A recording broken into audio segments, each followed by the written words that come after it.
আরে তোরা এখানে? তোদের সাথে কতদিন পর দেখা হলো। আরে তোকেও তো দেখছি এখানে। তোর সাথেও তো কতদিন পর দেখা হলো। আমরা অনেকদিন পর তিনজন একসাথে হলাম। চল কোথায় বসে গল্প করি। চল আমরা এই দোকানের ভিতরে ঢুকে গল্প করি।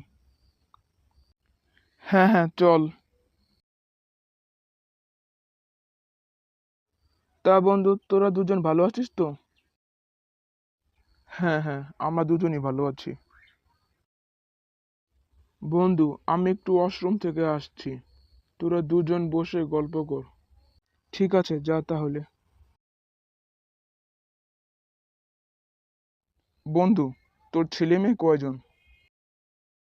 আমার একটাই ছেলে, আমার মতোই বুদ্ধিমান। ভার্সিটিতে পড়ে। এক বিরাট বড়লোকের মেয়েকে পটাইছে। মেয়েকে ইমপ্রেস করার জন্য একটা গাড়ি গিফট করছে। একবার বিয়ে হয়ে গেলে মেয়ের বাপের সব সম্পত্তি আমার। এখন বল, তোর ছেলে মেয়ে কয়জন? আমারও একটাই ছেলে, আমার মতোই বুদ্ধিমান। ভার্সিটিতে পড়ে। সেও এক বিরাট বড়লোকের একমাত্র মেয়েকে পটাইছে। মেয়েকে ইমপ্রেস করার জন্য একটা ফ্ল্যাট গিফট করছে।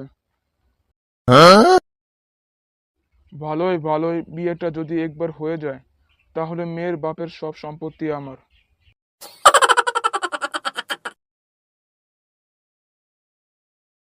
এতক্ষণ পর তোর আশ্রম থেকে আসার সময় হলো? আরে আর বলিস না, আমার পেট খারাপ হয়েছে। বন্ধু, তোর ছেলে মেয়ে কয়জন?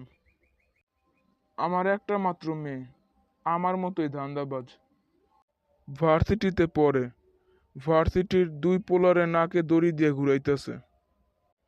একজনে গাড়ি গিফট করছে, আরেকজনে ফ্ল্যাট গিফট করছে। আগামীতে আরো অনেক কিছু আদায় করার প্ল্যান আছে।